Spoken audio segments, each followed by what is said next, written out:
Good morning, everybody, and welcome back to the live stream. I am just going to practice today. I haven't warmed up or anything. I had some meetings earlier in the day, and so I couldn't do my morning routine. But I am going to do exactly what I normally do for a practice session, including all the rests. And so I will consistently ask you, the audience, to ask me questions, ask me anything you would like. It doesn't have to be about trumpet, but it certainly would make it more relevant to what we're doing here, but it could be about anything. I talked all morning about coffee with one of my colleagues, and we both learned a bunch of things, and yeah, we can talk about anything you want. So I'll definitely be talking about pencils because I need to pick one that I am going to use to log my practice. If you haven't seen this already, if you haven't been to one of the streams, I use a template. You can see here, and I'll go through it real quickly. You've got the item that the time, first of all, is this tiny column. Then we've got the thing that it is. So if I'm doing mouthpiece buzzing, let's say, I write that there. Then this is the habit or the focus. So this is what I'm trying to build with it. And then finally, way over here, this is any general notes that I have, and you can see that column's way longer because I might write a lot in there. That might be, for instance, how I'm feeling personally about what's going on, or maybe what I feel like my success is in a specific thing. I can also write the speed that I'm going, right? If I'm using a metronome, which I should be doing as much as possible, and I can write how fast, maybe I did page 44 at 140. And so usually I'd put that in the first column just because there's enough room for it. But if I maybe was working it up little by little, maybe it's an etude or something, right? Then I'm going to put that there. So then you can see later on down here, we've got high range, right? Scales, sight reading, transposition, excerpt, listening break, which we won't be able to do today because I'll get DMCA'd. Copyright infringement. Then lesson material. So all of this, right? All of this before, that's just the warm-up. That's just something that I need to do every day, and that's what we're going to do today. I don't have lesson material. Maybe I do have some things I can do, actually, so maybe we'll get to that. So lesson material. Then this is other practice. That might be ensembles. That might be just stuff you do for fun, but that's after lesson material. And then down here, after you've done all this other stuff, it says record something, right? And then you have to listen to it so that you have notes about the recording, right? And then you re-record it. And then down here, you've got your total time versus rest, so you can calculate that. And then over here, what do you want to work on for tomorrow? And this is printed. I cheated because I print it on both sides and I hole punch it, and I keep it in this lovely little binder here, 3-ring notebook, right? And that way I can refer back to previous practice sessions. I can look at my notes. I have pages in the insides that look like this, or like things that I want to add. So anyway, so this is all the setup. I'm going to do what I normally do when I don't have any specific thing that I'm practicing towards except better trumpet playing overall. And I learned some new things this week from Aaron Van Housen, who is still here on campus today, and I learned a couple of new ideas that will probably creep in as we go. The main one I'm thinking of is that double tongue, instead of tucka, obviously we've talked about, it's TQ, right, like French, but he says X instead of K. So so it's still t, right? That's single tongue, and then it's like try to say an X with nothing else, like it's a weird. I never thought about it, right? I use a K, but a very brushy K, and maybe that's what he's talking about. But so we'll try to get to some double tonguing. I don't know if we will, because I try to not structure my practice too hard. I have things that I want to get to, but I got to warm up first, right? So I'm going to use a timer.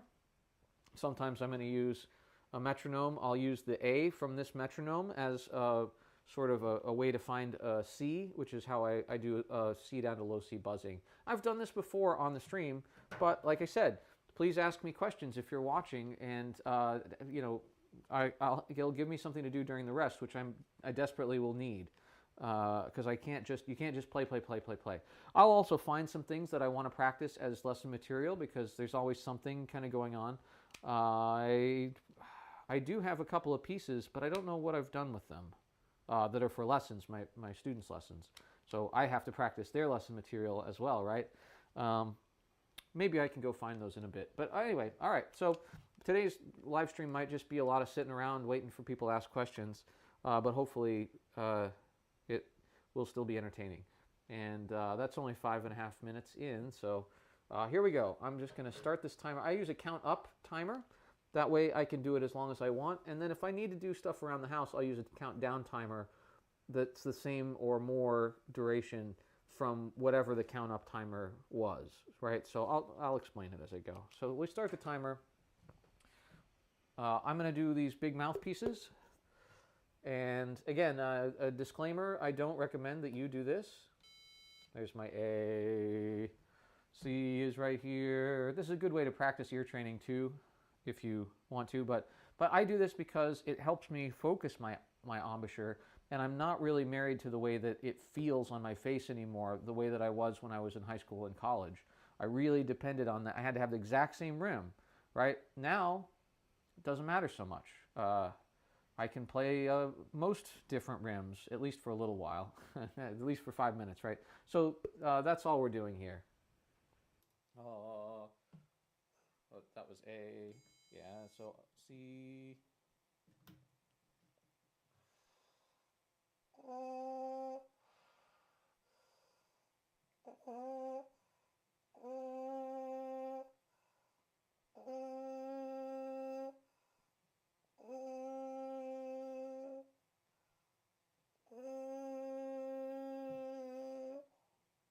I guess I can leave this vocal mic on so you can hear it a little better.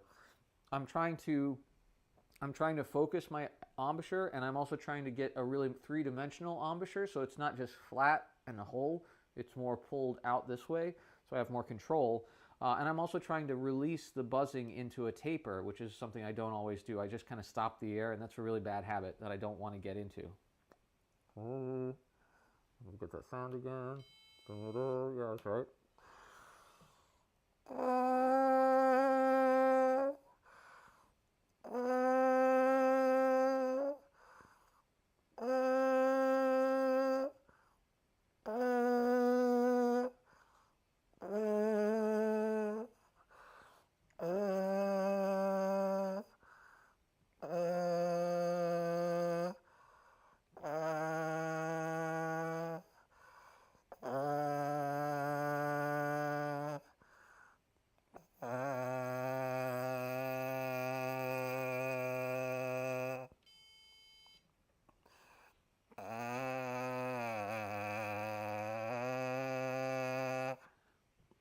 So not bad.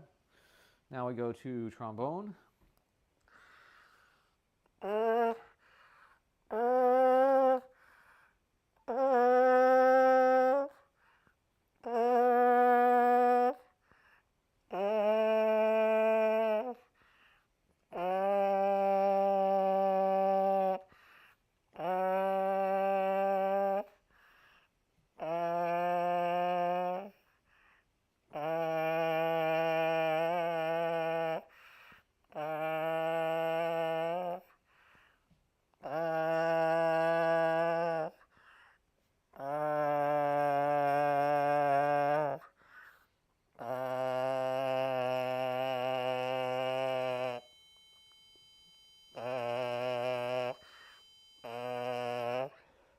I often will go, I'll end up a half step sharp by the end, and it's just my bad ear and a combination of just the micro intonation mistakes that I'm making, because I don't really play in this register, right? So, and again, I will say this over and over again, I do not recommend the big mouthpieces for most people.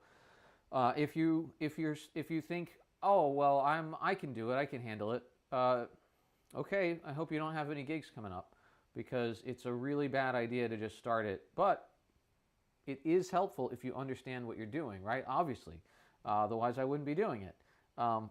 But it's helpful to study with somebody who knows how to use them, and it's also helpful to do it very, very sparingly until you really get a feel for how you can still play trumpet after that, right? So, and we're talking about, I mean, you saw how little time that is, right? It's like less than a minute on each of these mouthpieces, and this is after doing this for over 2 years now.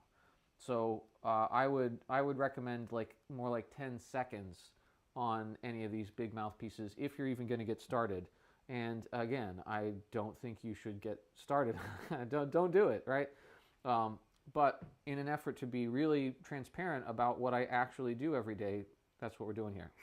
So, da, da.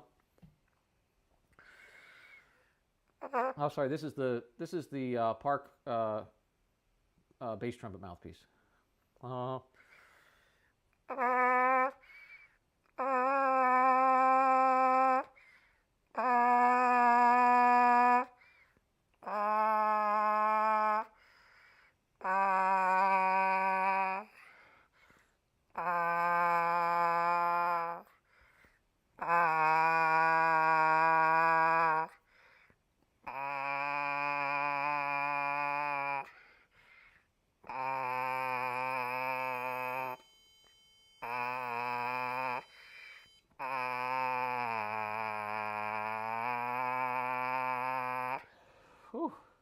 See, that's what I talk about. Look, I don't want to do that. I want to go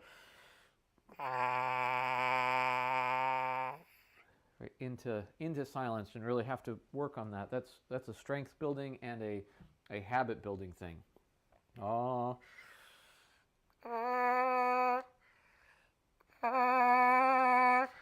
Boy.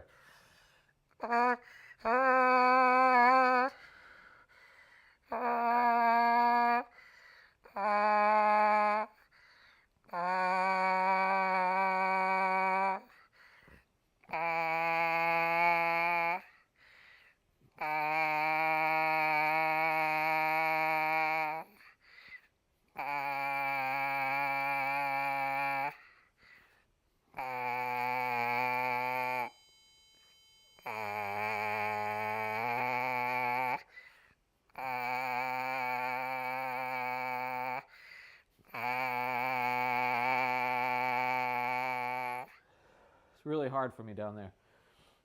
All right, that was my 10.5 CW. That's not that, but that's what it says on it. All right, here's my 0.5 C, sort of reshaped rim, scraped out 1.5 from Mount Vernon era.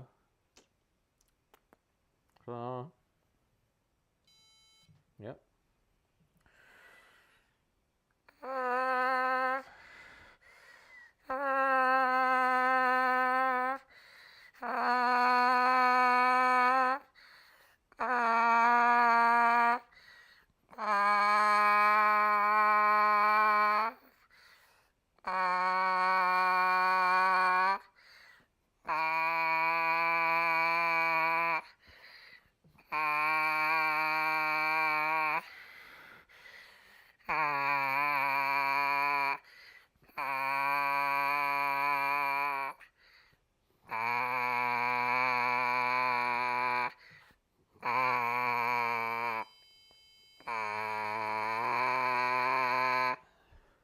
That one's really hard too.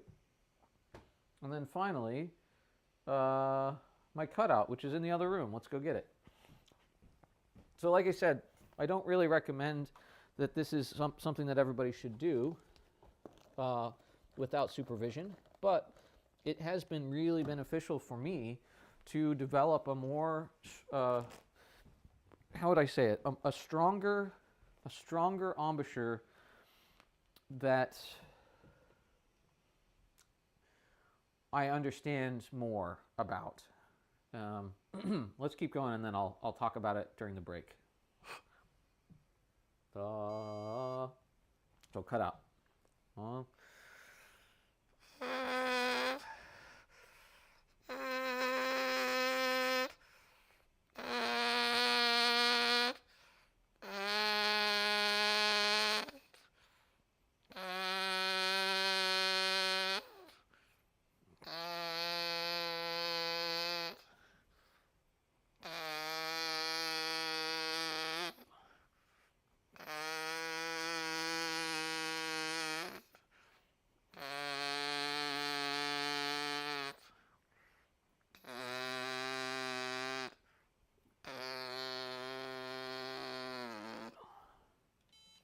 Close enough. All right, good. So that's our mouthpiece buzzing. It took 9.5 minutes. I'm just going to log that. We didn't pick a pencil, so let's do that real quickly. How about... Oh, man. There's so many things to choose from. No, that's too dark. I'm looking for... It's also too dark. Looking for a 2B. There we are. Turquoise in 2B. It's a good writing. We'll put, I talked a little too much, so we'll put 9 minutes there. And I call that mouthpieces, MPCS. See, very simple. Oh, can't get it in focus. There we go. Very simple. And my habit and focus was, well, we had multitudes, right? We had turnaround, right? And that was, I didn't really talk about it during, but I was really trying to just go straight to the embouchure that works, and the air goes straight through. If I don't do that, then I lose a lot of power in the air that I then have to make up with just sheer strength. And you don't really make it up. There is no making it up. You just lose sound, and you lose endurance and ability too. So just straight through, that's what we want. So turnaround was one of the things, right? Also embouchure posture.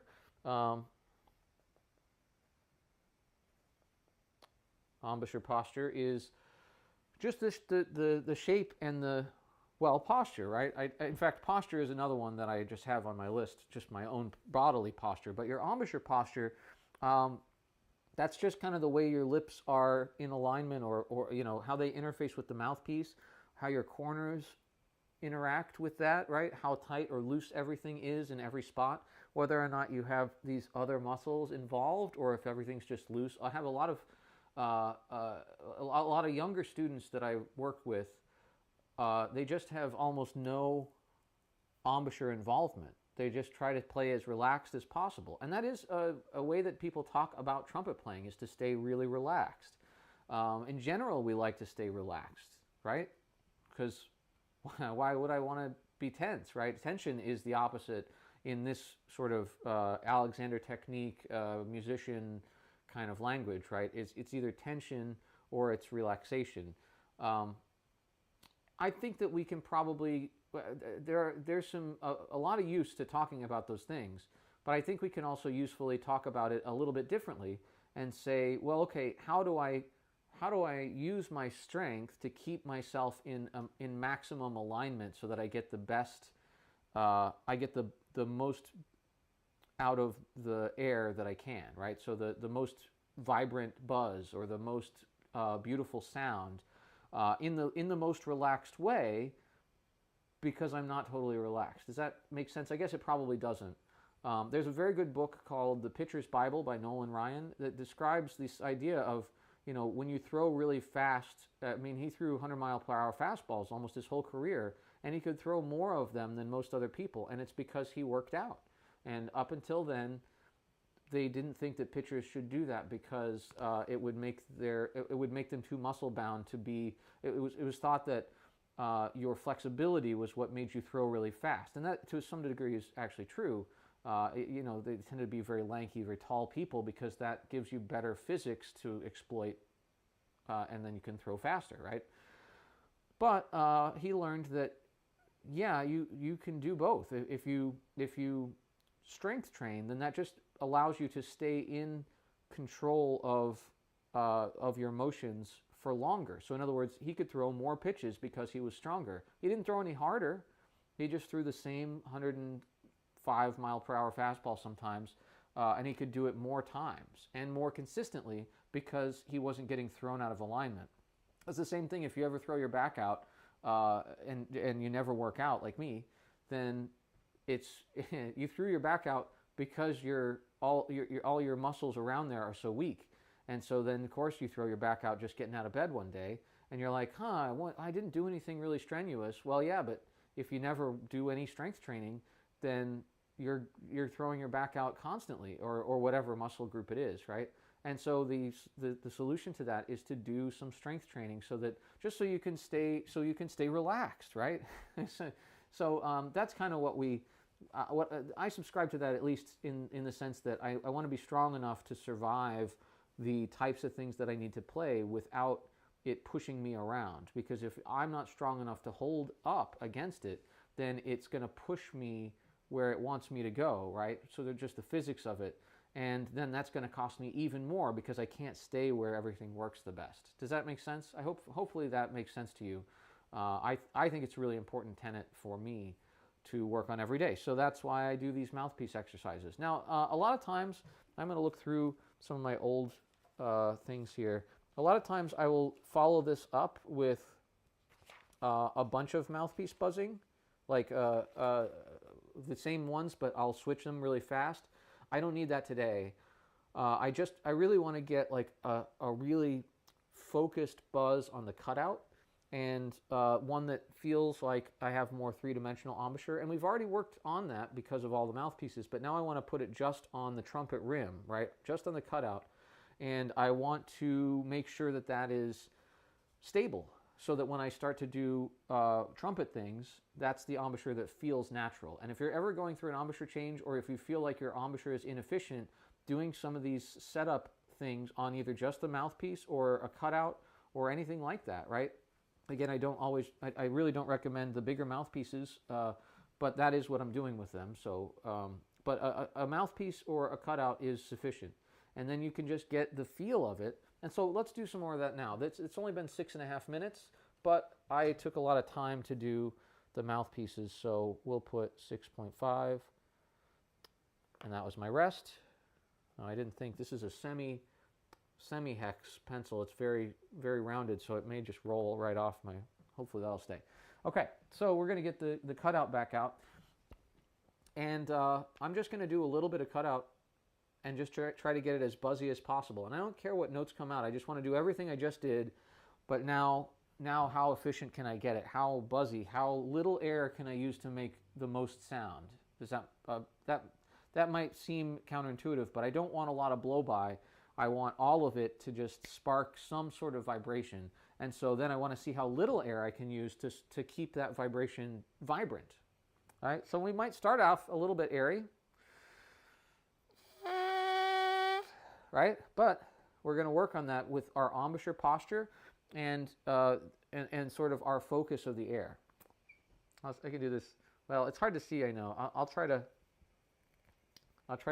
do this a little bit differently than normal, so you can see a little bit.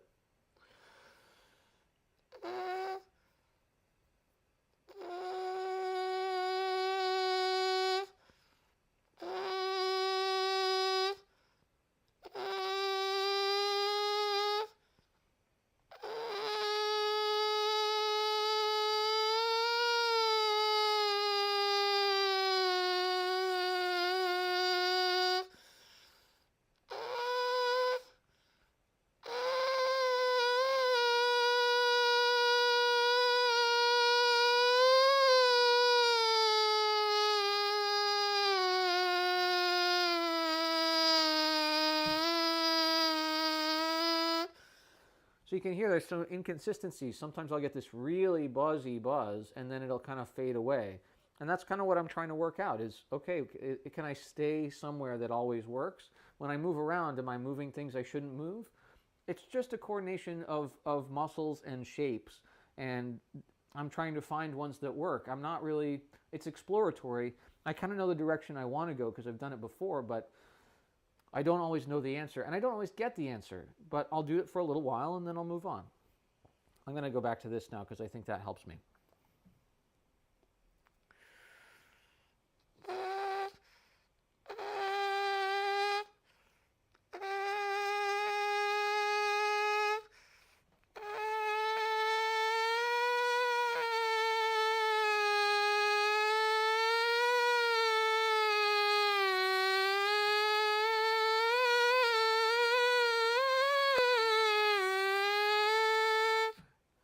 That's getting somewhere, right?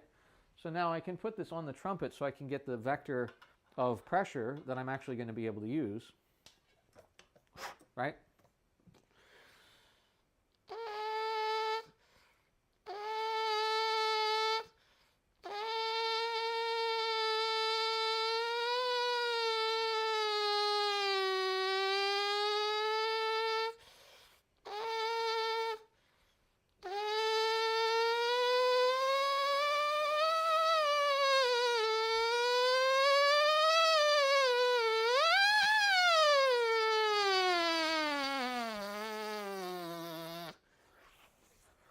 So kind of some stuff happening there. That was about 4 minutes. I'm going to keep myself from hurting. You know, if you can overdo stuff really easily like that. So that was 4 minutes of cutout.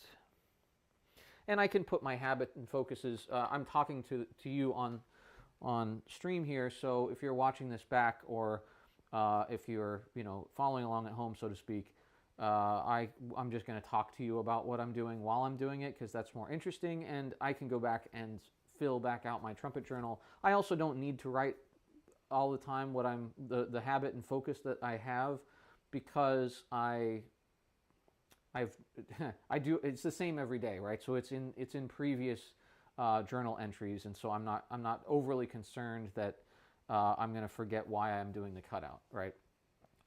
But a lot of times, if you're uncertain of what to do on the trumpet, well, then you can start with your habit or focus, right? What habit? And I have a bunch of things up here, like for instance, I want more pucker, right? But I don't want it to be. I'm trying to combine the embouchure concept, if you're familiar with that, right? Sort of rolling in, keeping things, there's sort of a beefiness to the embouchure that you can press into for the embouchure, and then pucker, which really feels like the opposite, right? Coming out this way, rolling out. Can I do them both at the same time? And that's what I'm trying to build with the cutout exercise and with the mouthpieces to some degree. So now I have a different practice habit on here that I'm not doing, which is to practice earlier. Well, it's 3:27 p.m. That's not too early, Gabriel. So, okay, I can't work on that one right now. But let's see what else we've got on here. Listen daily. Well, okay, that's a good habit. I got out of that habit because I was listening to other things, and I need to listen to trumpet, right? You can listen to other things and get a lot of information and a lot of inspiration, but I need to listen to good trumpet sounds too.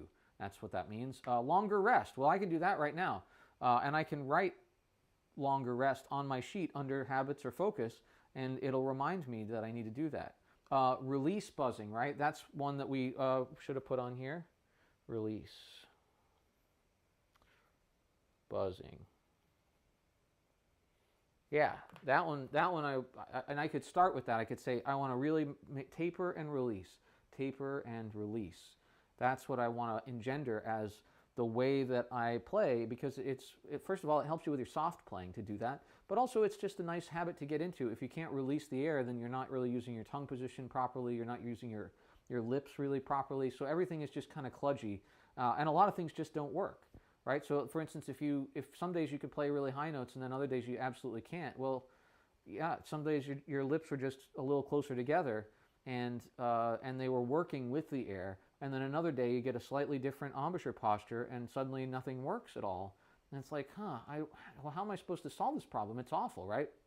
Well, if you're doing taper releases, then you're more likely to find an ideal placement for the lip, and you're almost surely using the tongue to help keep the air going as it rolls off. So you never really feel like you're stopping the air. You feel like you're making a shape that's smaller and smaller and filling up that shape, up the space in your mouth, filling up the space with air the whole time, even though the space is getting smaller, right? And so you're kind of keeping the compression even, and being able to keep something the same is only a very small amount of coordination away from being able to manipulate it and being able to change it really easily. So again, if you have trouble, if you're trying to unlock the secrets of tongue position for, let's say, the high range or for your flexibility, long tapers are a really good start. It helps you figure out how to just get your tongue in the mix, and then you can start to trust it, okay? So, oh, look. I was just going to say it looked like a very healthy buzz, but could tell you were putting everything into it. I could certainly see myself dying after attempting that too much. Yeah, actually, it's not as... It looks pretty intense because there's a lot of muscle involvement. This is Trumpet Josh commenting. I know who that is. Yeah, there's a lot of muscle involvement, but when I went for the octave, it wasn't quite efficient enough, right? So I could do that again. In fact, I probably would. So that's been 5 minutes of rest. This is good. I rested more, right? So we can do some again. Oh, he also says, The Paul Barron routine on my 36B along with Legends Broadway mouthpieces have helped a ton too. Good. Yeah. Excellent. 36, I got to get a 36B. I really just, I want to, I got to get it. Now you can buzz. I'm not saying you should do this necessarily, but I used to do this every day. So let's get it where I'm really not working too hard. I wasn't working hard before, but it does look like it, right? Because there's a lot of muscle involvement, a lot of my body energy is going into that buzz, but it's very powerful, and so I won't have to do any more work or less work no matter what if I get it right.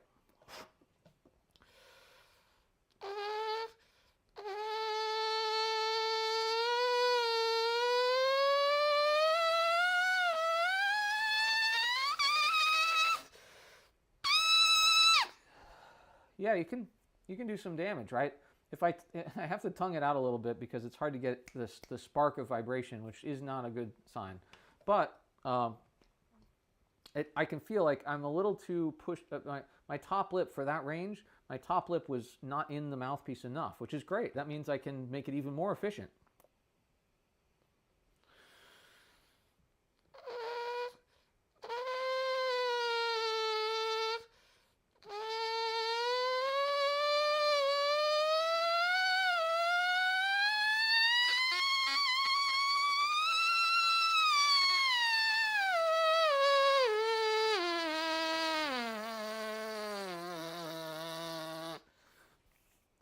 So that's a little better. And of course, there's going to be, if you're playing high Gs or whatever that was, of course there's going to be a lot of interoral pressures that you're trying to release.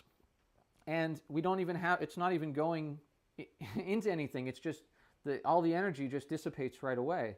So it feels even worse than a normal, but it's actually a really good tool to sort of work out where things go wrong. And so this should, yeah, you can hear the difference, right? Because I got that top lip in there a little bit better. And it's hard when you have facial hair, right? I don't like carve out my embouchure area. I just keep these hairs really short. But that means that it slides a little bit sometimes. And if I pull out, right, if I pull my lip out of the mouthpiece at all, the direction, the grain of the hair makes it so that I can't slide it back in. And I mean, you can't anyway because the pressure keeps it out.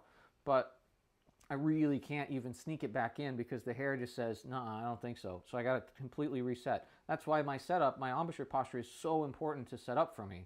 Because if I screw it up, then I can't play anything all day. Even if I don't shave this exactly to the right length, I have this razor that I have to recharge. One day it's going to die and I don't know what I'm going to do. But if I don't shave this to the right length and it grows out a little bit, let's say I forget it on a weekend gig, like a tour. Well, by the last gig, I'm airballing a lot because my top lip is like 10% less in the mouthpiece because that's where it feels right because of the facial hair. So these are all things that, oh, there's a bunch of stuff. Okay, let's read through the chat. He says, definitely hear the difference. Okay. I just heard one of the LA guys talking about a lot of trumpeters not putting enough top lip in. Yeah, and it says Dave Norman is the guy. Yeah, it's when you play upstream, a lot of times people will take a little bit of top lip and really stretch it down into the bottom lip, and then that sets up sort of a somewhat stable thing that you can really just like get a ton of velocity and everything kind of stays put, but it's really easy to crack, just to pull that top lip just a little too tight and where everything just breaks down. And so you do really got to get a good grip on the top lip. The other part is that a lot of people if you play traditional, not upstream, but just sort of regular downstream or straight on, both your lips respond at the same time, right? So hopefully.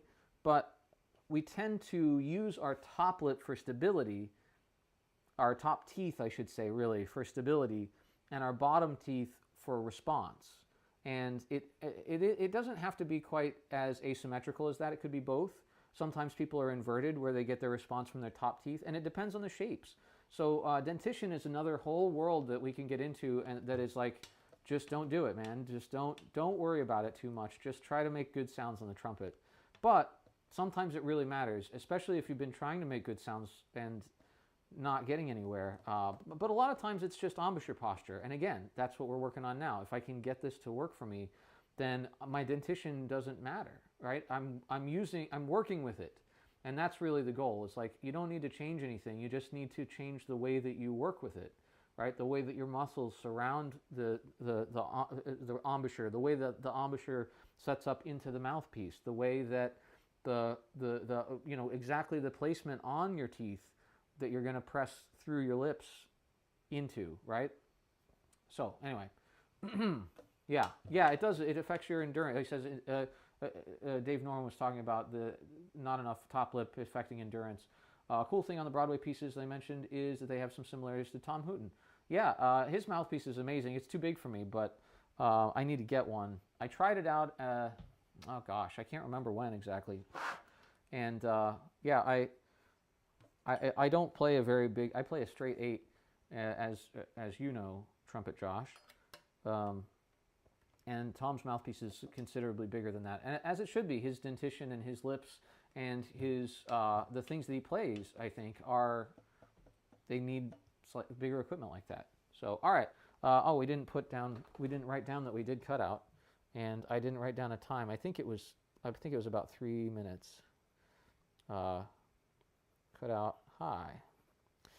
So, and it's helpful. Why am I writing all this down?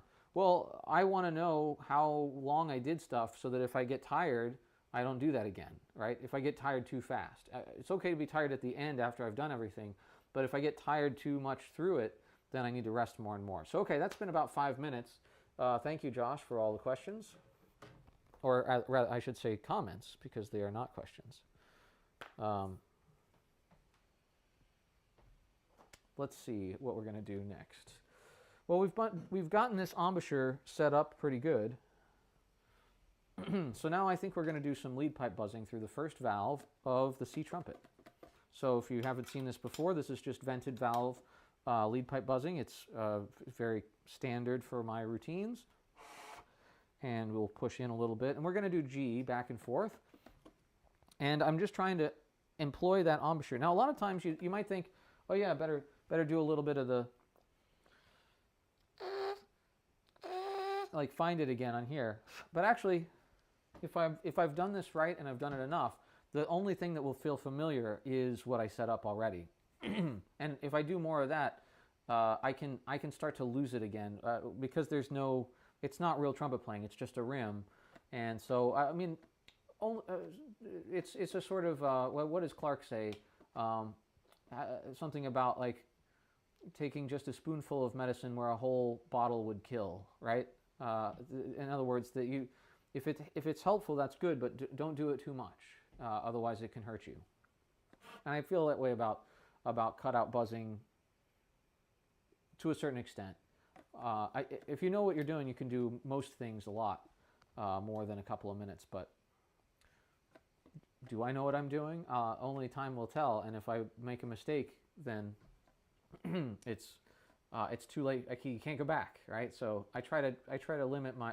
I'll know the day that I need to do a bunch of cutout buzzing, and it'll feel normal and natural to do it. Today's not that day. Oops, sorry. This one's going to be loud.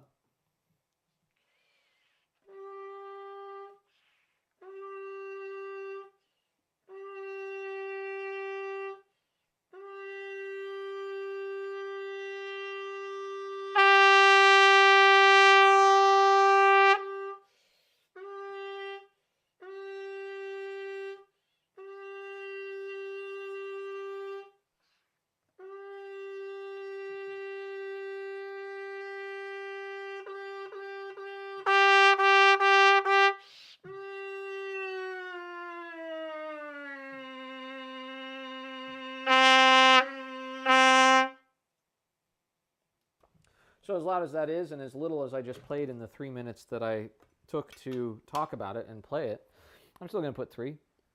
Call that C lead pipe buzzing 1. And this is just to get the reflection of the trumpet. And I get a lot of sound, right? Why not use all of that sound all the time, but I want to get there first. And then I can back off of it a little bit and find a better, nicer version of it. Or maybe I can just change the color and keep it where it is if I want to, right?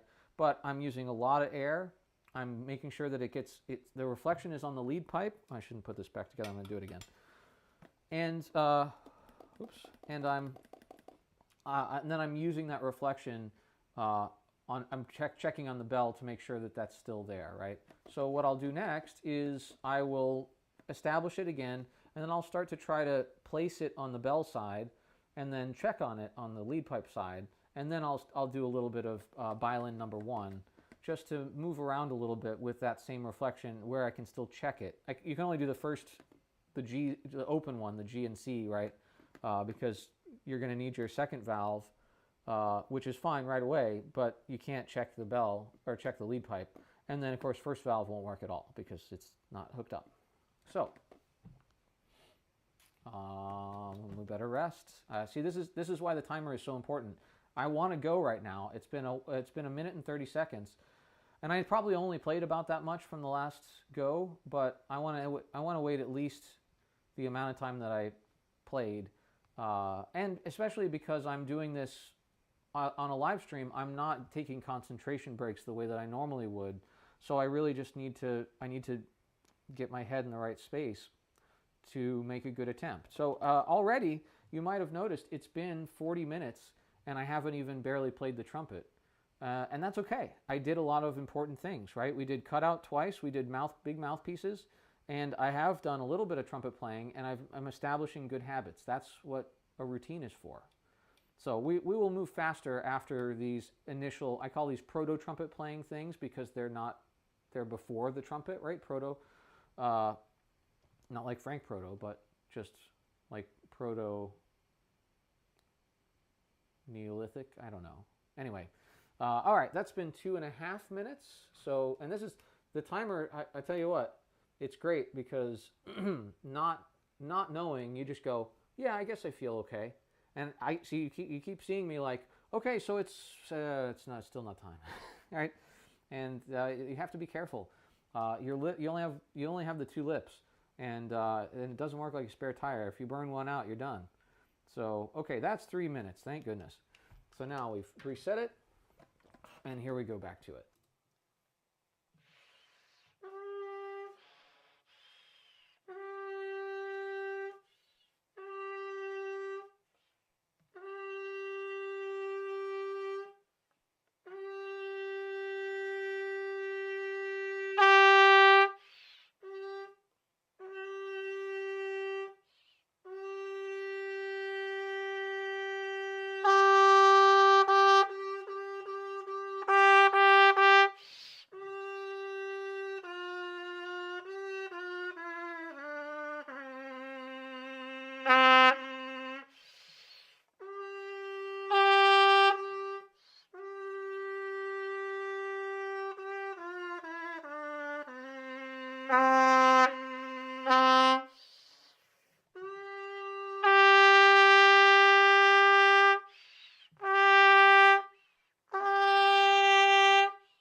So that's how I sort of slideways into the violin exercises.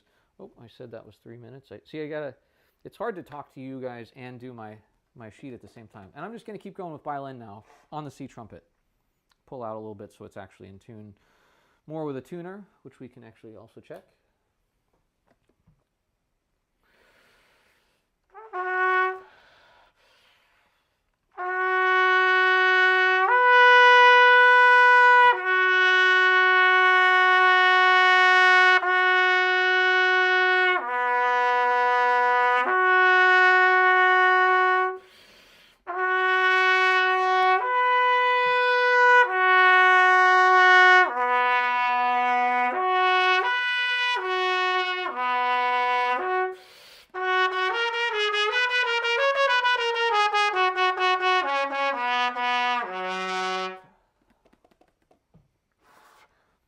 so sorry I didn't turn this mic off.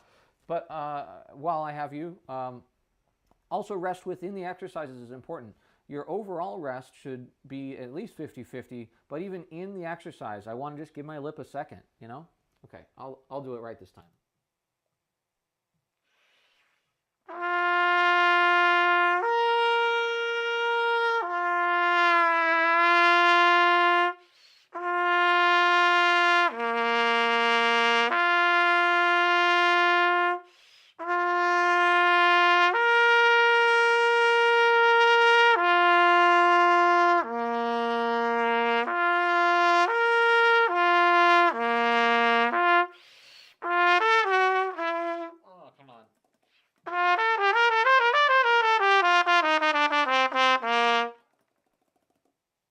I don't know why my second valves on all my C trumpets right now are all gummy.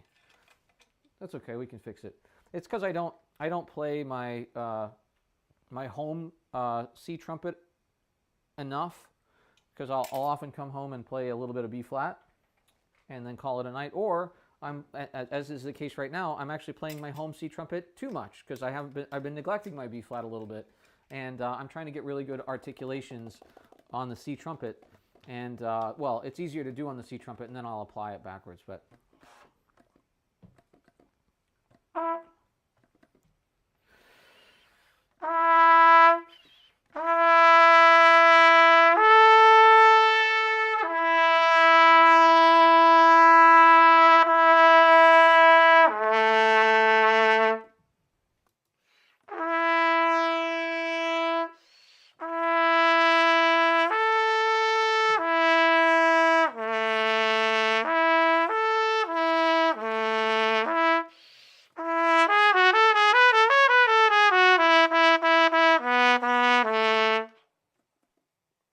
And if you want to know what I'm doing a little bit more in depth, I'm trying to get the sound that I want, but also the ease of blow that I want. And I'm feeling some resistance because I set up my embouchure a little smaller than normal, and so I have to do something about that. And so I'm trying to open up the back of my tongue position a little bit, even the middle of my tongue. I'm trying not to blow quite as hard, right? Still support, but not blow just tons of air. And I'm also trying to make sure that that aperture feels like I have the kind of control I want. If I need to take a little lip back out of the mouthpiece, now's where I'm going to find out. If I don't do it now, then the rest of my day is going to be weird. So it's good to make these little adjustments. If you do something like, what is it, Remington, Caruso, something like that, 6 magic notes, if you do something like that, those are the little micro adjustments you're supposed to be making during that exercise. So... Oh, almost forgot again.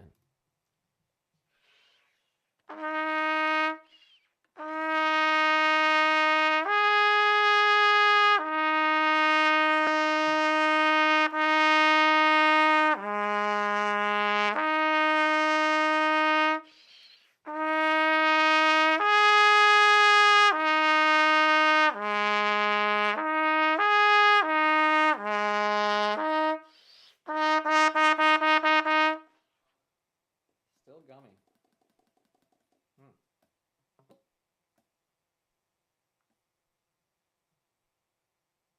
There's nothing really in there. At least not that I can tell. I mean, it always means it needs to be cleaned. Still gummy is what I was saying, and it always means it needs to be cleaned. I just can't, it doesn't look that dirty in there, but you never know.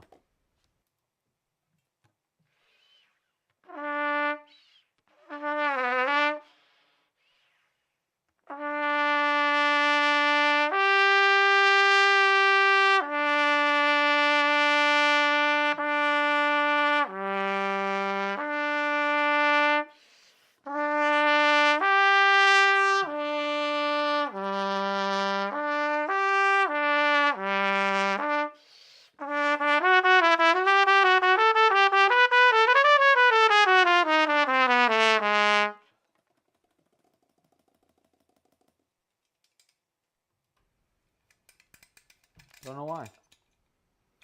Sometimes there's just a little gunk right, yeah, see, I knew I'd find it.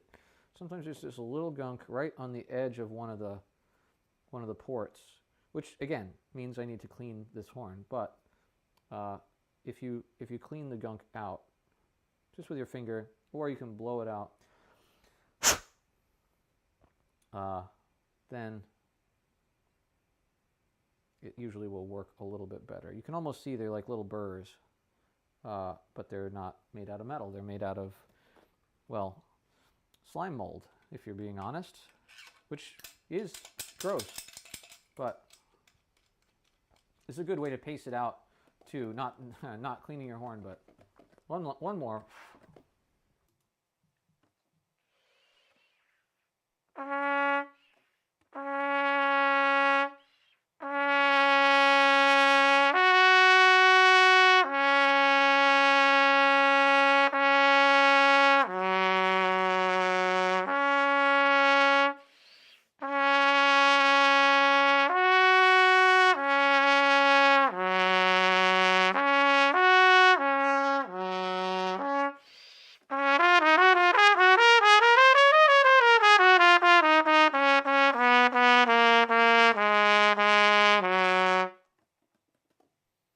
So you might notice I pull out for low F sharp and low G, and you might think, well, you're not supposed to pull out for those notes, are you? Well, think about it, right? If when you play those notes, they're still combination valve notes, right? So if you're open C, wait, we should mark things down. That took me 9 minutes. Again, a little too much talking, but we're still going to respect it. That was C violin, plus a little bit of the lead pipe buzzing, right? But think about this. So why this is a thing that I talk about a lot with music ed students and beginners.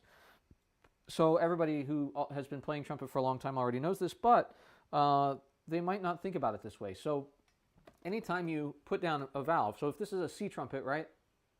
Here we are, we have a C trumpet, and then I put this second valve down. What trumpet is this? Well, this is a B natural trumpet, right? Okay. Now, if I put this valve down, it's a whole step, so that's a B flat natural trumpet, right? But what happens when I put 1 and 2 down? You might say, well, that's just an A, right, Gabriel? Well, not exactly, because when you put one valve down, now this is a B natural trumpet, but this first valve is a whole step away from C, right? Not from B. The B trumpet is longer, and so proportionally this valve needs to be a little bit longer in order to move it down a whole step. That's why we pull out a little bit on A, right? So the longer the trumpet gets, the more out of proportion the valves already are. Now you might say, well, what about A flat? Well, A flat is a note you have to use the third valve for, and so therefore they've already incorporated that extra length into the third valve. So that's why you don't pull out for third. But it's also why third valve is a flat fingering for A, because it's already pulled out, but too much for A, right? It's pulled out to be a minor third down from a B trumpet, right? So that's a little too long for regular A, which should be a little bit less. You're going to pull out a little less than this is too long. But then when you get to the B flat trumpet, well, that's proportionally twice as much difference as the B trumpet, right? So B flat trumpet is where I'm starting, and then I'm adding that third again. Well, now I got to pull out a little bit, right? And that's going to be the same on the low G as it is on the D, but because we sag so much into the low register, we tend to be flat already, and so we just don't do anything. But if your embouchure is really in a good place, you should be sharp on those low notes like I just was, and I only know that because of the tuner. And so I had to keep pulled out. I felt like I was pulled out too far actually for C sharp, but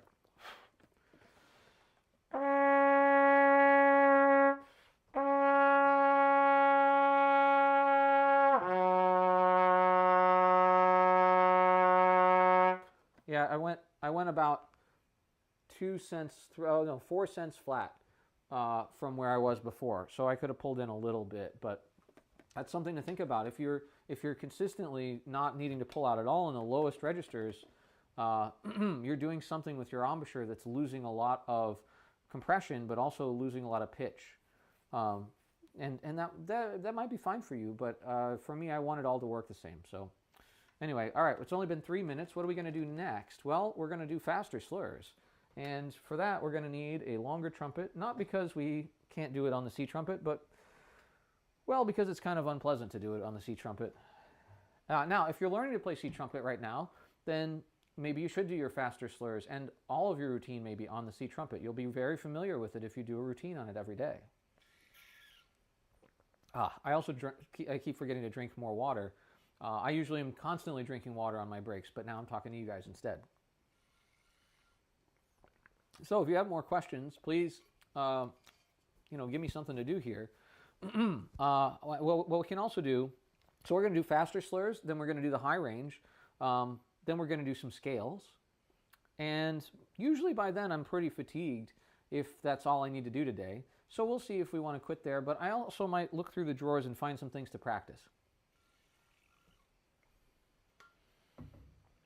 So let's do that while I'm waiting for somebody to say anything. We've got this drawer. This used to be stuff students were working on, and it's pretty, you can see it's pretty thick and completely filled. But now, this was from 2 semesters ago. So, oh, there's the Wall and Elegy. There's At the Beach in here. Wow, there's a bunch of stuff. Okay, let's get all this out and sort through it. How about? Well, first thing is the named folders of a person. We got to clean those out because this person doesn't even work here anymore.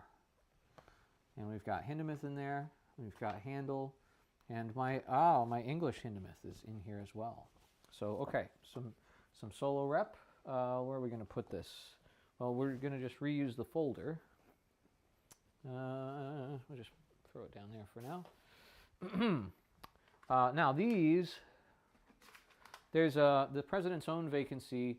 The auditions have already been held, but I keep these lists because they turn out to be really useful for people who are interested in auditioning for these bands. They'll be familiar with probably 80% of what's on the next list if they learn this one. So it's also I printed it on really nice paper, so I don't want to just throw it away. Let's see. It's hard to know what to do with all this stuff. Maybe if we'll put it all in one big stack, right? Here's my Soxa book, my home Soxa book. We'll keep that one out because I'll probably use that.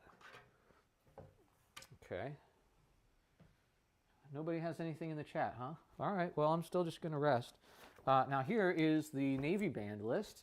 This one I also printed on very nice paper, but different paper. Is it different? Yeah, this is the old paper. Oh, because this is the old Navy band list. This is from 2021. So I like to keep those lists together. Let's see. This is just a folder. The Wall and Elegy. If you don't know this piece, the Wall and Elegy is a really beautiful piece, and it's really good on C trumpet. Has a C trumpet part in there. It's also got B flat on the other side. Maybe we'll play this today, actually. We'll just, I want to work on color change, so we'll keep that out as well. Here's At the Beach. I was looking for this the other day. We will put that in the Too Hard to oh, there's some, okay, maybe I did, in fact, print off. Anyway, it goes in this difficult solos. Here's the Peter Maxwell Davies. I just got a new copy of this, but this is the one that I played off of, or at least a copy of the one I played off of when I played it for my senior recital. It's got all my markings in it, so that one also deserves to be in the Too Hard to Play list, but it's a different kind of piece, so I'm going to put it in here with the Henza and the Hindemith copies. Oops. Still nothing on the chat. Well, it's almost time to play again. We got 7.5 minutes on the clock, so we're almost up to 9.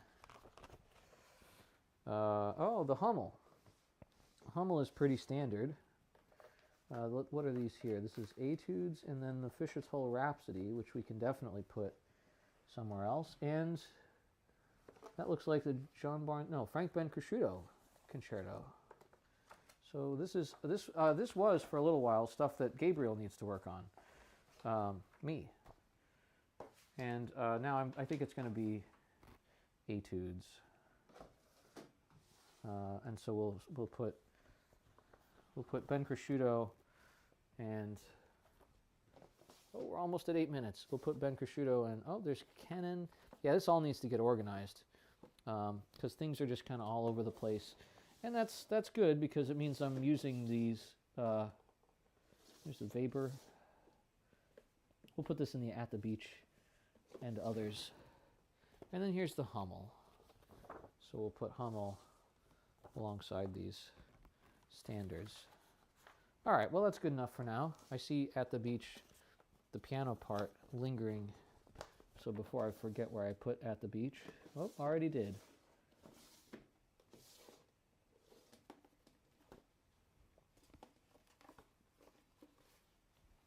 Oh, there it is. Okay.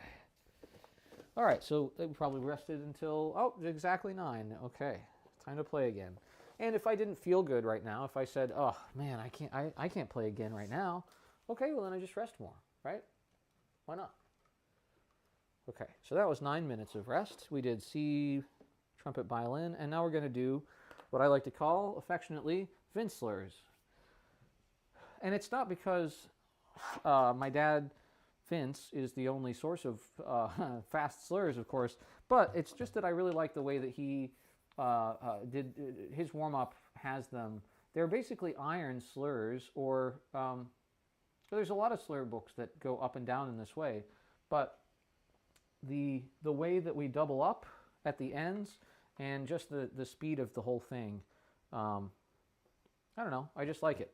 So that's the only place I know they've been written down that way. So again, we're still focusing on the same fundamentals, the same habits, right? Turnaround, embouchure posture, right? The release at the ends, a good sound, of course, right?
Yeah, so you might notice I stop on certain notes, and that's because those notes were bad, and I wanted to fix them. Vince, slurs, B flat. So it's okay to, I mean, if you just crash through all your exercises, again, what's the habit? What's the focus, right? Well, I talked about it right before I started that one. I want good turnarounds, which I generally had. Embouchure Posture, I got better as I went on, and I wanted to sound good. And when a note didn't speak right or didn't center, I just slowed down a little bit, just made sure I got it, and then I went through the rest of the exercise, right? It's okay to do that. It's okay to modify things to get more out of them too, right? If it was just an exercise in a book, and not one that I learned by ear from, and I also do it backwards. The way it's written out on his warm-up is starts on a low F sharp, but I can't do that because my low range is my nemesis, right? So I don't want to start where I'm already going to have no success. I want to start where I can work my way into success in the places that usually aren't successful, right? That way I can learn how to do it, and then maybe someday I can start there. But that day has not come yet. I don't think I did it on stream, but I did the warm-up at the beginning of the Harris book a couple of weeks ago. And it was really hard because it starts on low F sharp, and I couldn't make as the first note of the whole thing, it starts on low F sharp, really, really soft. And I just couldn't make that note come out first thing in the morning. It just absolutely refused to. And I'm sure there's some magic to it if I've learned to do that, because Aaron Harris was quite a good trumpet player. Although I've never heard him play. I don't have any recordings of him. I'm sure they exist, though. He's certainly, he played, but he played all kinds of different music, and reputedly at a very good, very high level. So I'm sure his warm-up is great, but I'm not sure that I'm physically set up the same way that he was, and I'm not sure that I could make, I don't know if I'll ever be able to play that low F sharp the way that he did and he describes it. So, and that's why there's so many different warm-ups. It's you're working against your own bad habits to make better ones, but you're also working from your own natural strengths. So what you can already do really well, you don't really need to work on as much. And sometimes the way that we are built, it means that certain things are just easier to do for us, and certain things are really hard, sometimes impossible to do, right? But nothing is totally impossible if you're really willing to work on it. You can certainly improve it to a level where nobody but you would know that that's hard for you. And that's kind of what we're after. So that's what a routine does, is addresses all of the stuff we need to do on the trumpet regularly, right? This was another point that our guest artist, Aaron, just talked about. Like, what are our responsibilities as trumpet players? What do we need to be able to do? Well, we need to have a good characteristic sound. We need to be able to multiple tongue. We need to have the range of the trumpet from probably low G all the way up to high E or F or so, right? The usable range of the trumpet. We need to have all that stuff ready to go every day. That's what your routine should take care of, is what you're normally responsible for and what you'd like to improve. And it's okay if you're not there yet, right? Even if maybe you're a professional trumpet player watching this and you're thinking, well, I still can't play above high D. I can't get that high E. Well, okay. Then you can't play every gig. Don't say yes to the gigs that have high Fs in them. Work on it, right? I did this for many years where my rule was that I never say yes to a gig that I can't absolutely play. Now, sometimes you don't know, so you say yes to a gig and then you find out it's much harder, but that's okay. But if I say, yeah, I don't know if I can do that, but I really need the money, well, I'm not going to get many gigs. And I've done that one time. I played with Doc Severinsen Band. I've talked about this on the stream before, but Doc Severinsen, the personnel manager, called me up and asked me if I wanted to play, and I said, well, they may never call me again. I better say yes this time. Even though I knew I really didn't have the big band chops to hang with a real touring big band. But I thought, well, I do a lot of this stuff. I think I have the skills. I have the trumpet skills for sure. I didn't have the reading chops. That's really what it was. It came down to that I didn't have the style and reading chops really at that level, right? I could do like local big band, but at the time I played in a lot of orchestras, and it was just really hard for me to flip that switch to what short and long notes are in a big band, and so I got yelled at a lot on the bandstand, and rightfully so. And I've never heard from any of those people again for good reason. I don't deserve to. I should have said no to that gig. So, but anyway, this is my point. Then what did I do? Well, I knew I screwed up, and I wanted to be able to say yes if they ever did call me again. So I practiced the things that I was bad at, that I was responsible for, and I just wasn't. I didn't realize how big of a gap there was until I played with them. So that's my story. That's been 5.5 minutes, which is adequate for what we're going to do next, which is high range. Yeah, 5.5. Okay. This is something I do every day without fail. And sometimes I stop after this because it hurts, but here we go.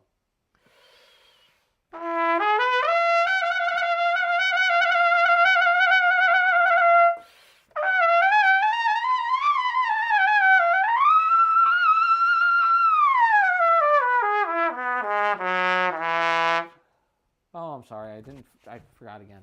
Now that one was a little squirrely because I had too much lip in the mouthpiece. And this is, again, my embouchure posture and my turnaround. I've got to get that right. So we'll keep going.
So just got a piece of that B flat there.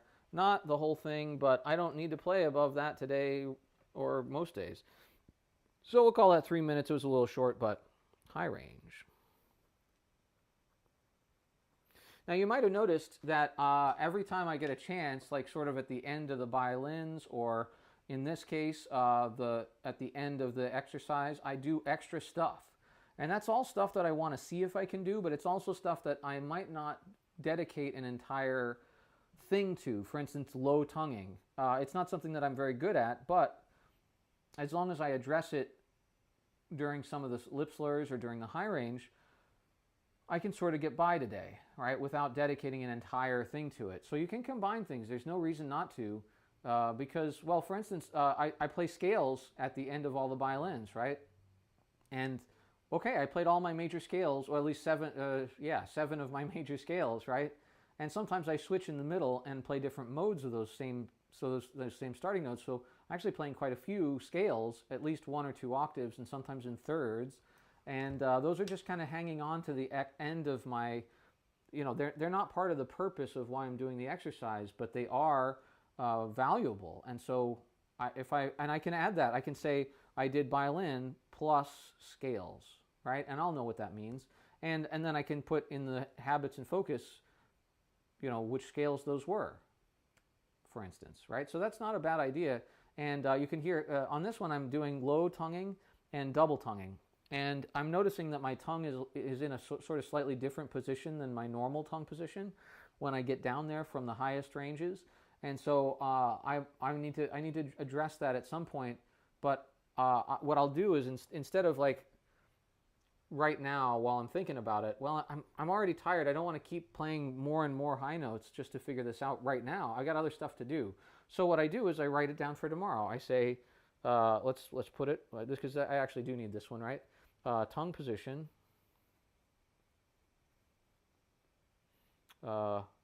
Odd on low after high range.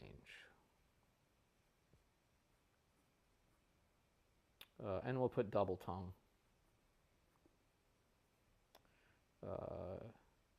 as an example, just so I remember what I was doing, right? Because I don't always do. Okay, so there. I have an add combo here, add column here. I talked you through my habits, but let's look what I wanted to add. Well, scales. Okay, we're going to do that right now. Just a little bit. We're going to do one mode. That's all. Finish my practice template. Yeah, I'm trying to do some new practice templates, and this may have even been old enough that it was this template that I'm using now that I needed to finish. The 3-note samba, we can definitely do that. That's a good playing by ear exercise, but I've already done that on stream, so I'm not sure that it's necessary. I wanted to add some more alto and bass playing. I wanted to add more loud playing. I've certainly played loud enough today, but I really mean loud and sustained, like the Tannhäuser excerpt, for instance, right? Color change, we're definitely going to do that. We're going to work on the Wallen. Drones, well, we could have used drones for the beginning. I should have probably thought of that. Swell tones, this is where you get louder and softer. I'm not going to do those today, but I definitely want to remember to add them. So we'll put that on what I want to work for tomorrow, right? Is drones and swell tones. And it just happens to rhyme. We love that. And then cutout placement. Well, we already worked on that, so that's plenty. And then I have some tips over in this corner. It says lower corners firmness equals good low response. So that's just, okay, maybe that's something I need to think about if I'm missing that. Blow through, embouchure posture. Well, that was the pucker, window, embouchure, tube, plus this secret device that I can't talk about.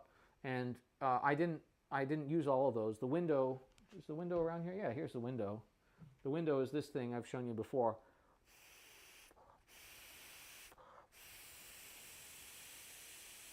Right? That sort of gives me my embouchure posture. And this isn't exactly what I use. There's a lot more in your mouth, so you can't get all the way focused. So I will sometimes use the little plastic tube that I think I've shown on the channel before. So anyway, that's what the tube is. And pucker and embouchure we already talked about. And then there's the secret thing. So I just wanted to blow through and make sure that, and that was the releasing, buzzing, and the embouchure posture we've already done. So we've knocked off almost everything on this sheet. The 3-note samba, like I said, we're not going to do. Alto and bass trumpet we could have done earlier, but we're not going to do those right now. We've played loudly, I think, plenty for now. So we will do color change, and I'll do drones and swell tones tomorrow. And that's my whole list, right? So it's good to keep a little list like that. Just handy so you can write things down. Okay, so that was 5 minutes. And what are we going to do now? Well, good question, Gabriel. We did high range, so scales is next, right, on the list. And so here we go. We're going to do, well, I haven't done A in a long time. So we're going to do A modes.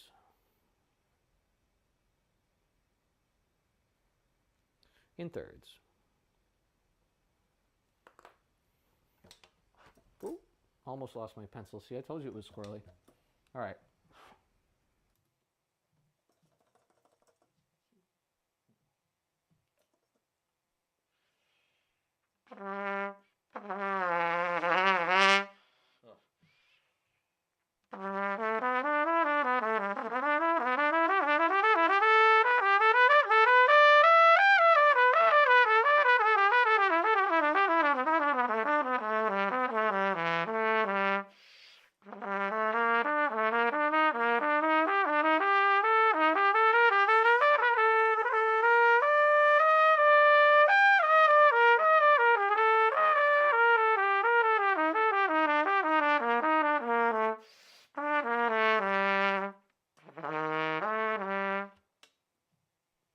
I just start with those two pentatonic scales because otherwise I'll never do them. And it's a good place to do them. I don't do them in thirds because it makes a little less sense, so I do them in this pattern. That's all that is. If you haven't done modes with me before, that's what that is. Now we're going to do them from brightest to darkest, meaning the sharpest to the flattest, basically. So we'll start with Lydian, which is A in the key of E, I believe. Yeah. And then we'll go to major and Mixolydian and on through there.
Piece of it there.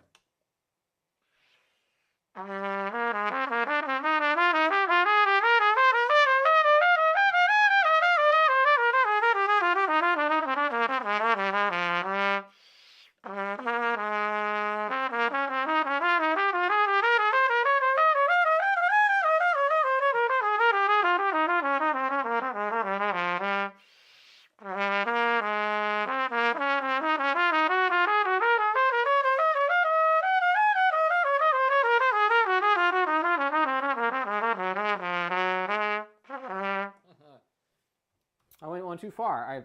I tried to play A like beyond Locrian.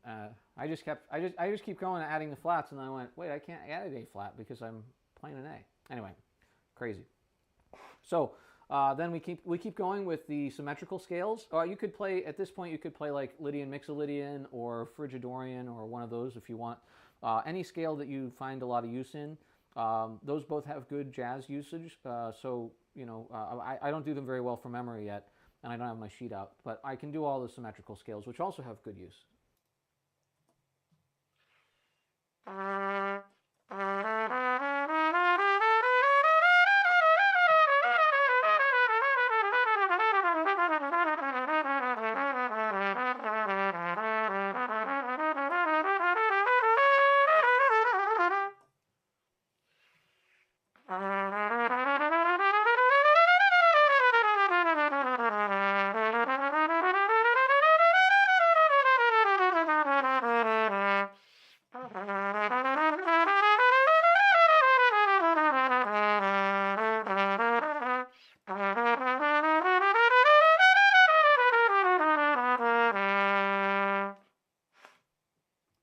So pretty much 5 minutes straight without rest, except for a little bit. And my top lip is not feeling super great, but that's what rest is for. And it's good to play for a long time sometimes, up and down and up and down and up and down. When I'm in a little bit better shape and I did a little bit less high range, so I usually stop on the A flat or A, but I wanted to show you sort of pushing the limits a little bit today. But when I do a little bit less than that, then it's not too hard to do 6 minutes of scales. And I haven't been doing them the last week or so, unfortunately. So this is my full routine. And yeah, if I haven't been doing everything, then it feels like a lot to get back into. So if you're somebody who hasn't been doing a full routine, like some of my students right now, then it would be a good time to get back into it and let this be hopefully inspiring to you. But do it gently, do it slowly, take extra rest, right? Maybe separate up your sections of the day to have, you know, you're going to do mouthpiece and cut out and and a lead pipe buzzing in the morning, and then nothing for a while, and then before your rehearsal you're going to do a little bit of violin and Slurs, right? And then you have rehearsal, and so then you're tired after that, so wait until maybe after dinner before you come back and do, I don't know, high range and scales and stuff like that, right? And then you'll really do it well because you'll be fresh most of the time, and you'll be able to figure it out better. So this is a great time to actually rest the entire amount. I also like to take my mouthpiece out of the trumpet anytime. I haven't been doing it, but and put it right there. That's why I have towels all over my house, because I don't want to put little rings of mouthpiece. Plus it gets stuff on the mouthpiece, and it wears off the silver if you just put it down on a piece of wood or something. But this is a good way to keep all of this stuff a little bit cleaner. The mouthpiece still has some gunk in it sometimes, although this one's very clean. But it keeps it from building up against the venturi in there because it's aired out by the time you start playing again, and so is the mouthpiece. So that's a good strategy to keep everything clean. If you don't have a table, like maybe you practice in a practice room all day, right? Just put it away in the mouthpiece pouch, right? The mouthpiece will, the moisture that's in there will still go into the sort of the fabric-y part, right? And then it'll just evaporate out of there, right? That's why you can put your spit on a towel or on the floor in a carpeted room. Now, does it get through and stain the underneath? Yeah, I guess, but it's dry by the time anything could happen with it, so it's not really that gross. It just stains things. But if it's in your mouthpiece pouch, it won't stain anything. So that is that. Still no questions, huh? There's somebody watching. I have the restream up, so I don't know where anybody is. Well, I guess when they talk I do, but I don't know. Do I? Oh yeah, I guess I do. It lets me know that somebody's on Twitch. It's probably still Trumpet Josh. Did you write anything new? No, I think I've caught up. Okay, well, so what are we going to do now? Well, we've done modes. We could do sight reading, transposition, and excerpts, but I tend to do those a lot with my students. And so I'm always practicing.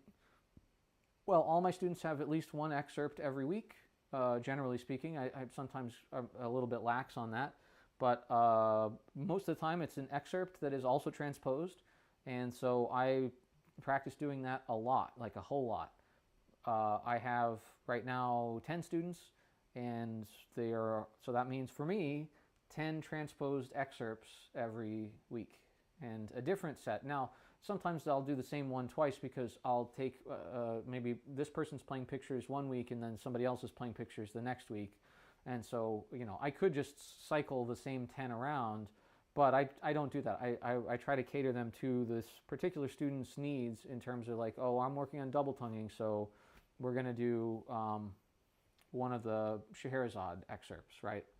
Or I'm working on triple tonguing, so we're going to do Alvarado de Gracia or something like that, right? Yeah,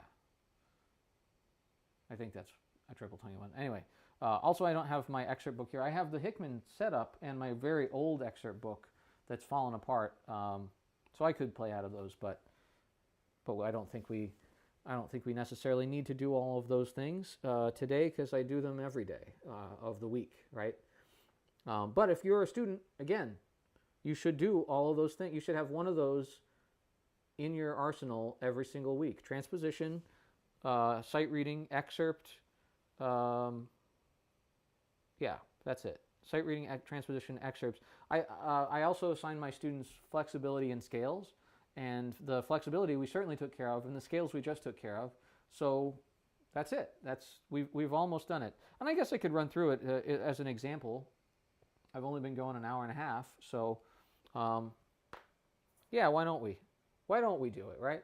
Now, how can I sight read if I own everything in this room? Well, I haven't read everything in this room. I just have it. And so let's find something that I've never looked at. That shouldn't be too terribly difficult. No, Gedeke is not it, though.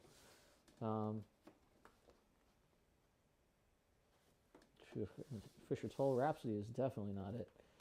I've looked at it too much, you might say. Besame mucho. Okay, well, maybe just a Saxa etude is good. Let's do a Saxa. We said we might, now we will. And it's already been 6 minutes. My lip feels marginally better. And especially now if I take it easier, so to speak, right? If I don't, I'm not playing octave, you know, high range stuff. Now I've also played a lot of the Saxa books, so, and I don't want to play a dumb one or a super long one. I'm just going to sight read something. Geez, these are really long. I don't know this one at all. It's really long though. This one seems less long. Ugh. Okay, so I'm sight reading number 54 on page 45. That's a good, right? Good flip-flop there. And it's 7 minutes of rest that I just took, so I'm going to write that down. And I'm going to write down Saxa, S-A-C-H-S-E, 54. Okay. And I have the timer started already because this is concentration time now. So I'm going to take, because the timer is on, I'm going to take 30 more seconds to look at this.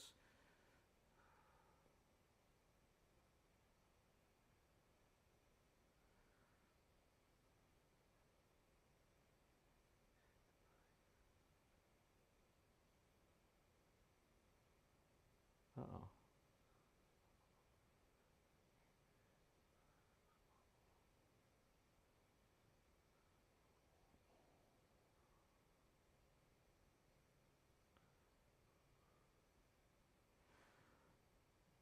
Okay. Well, there are low E's in it, so I'm going to have to figure out what to do about that. But I think I've looked at it long enough. Yep, that's a minute. So here we go.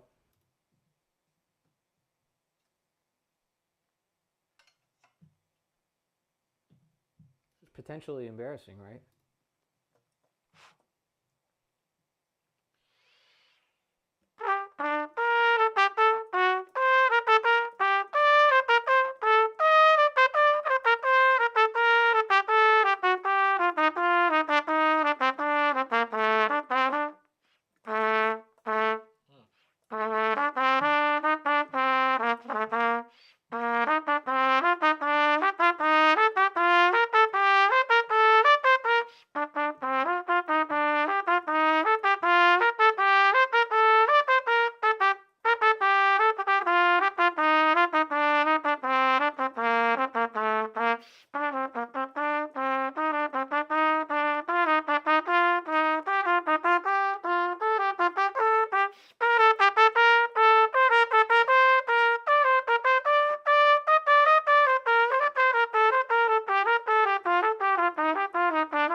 So, not great for me, honestly.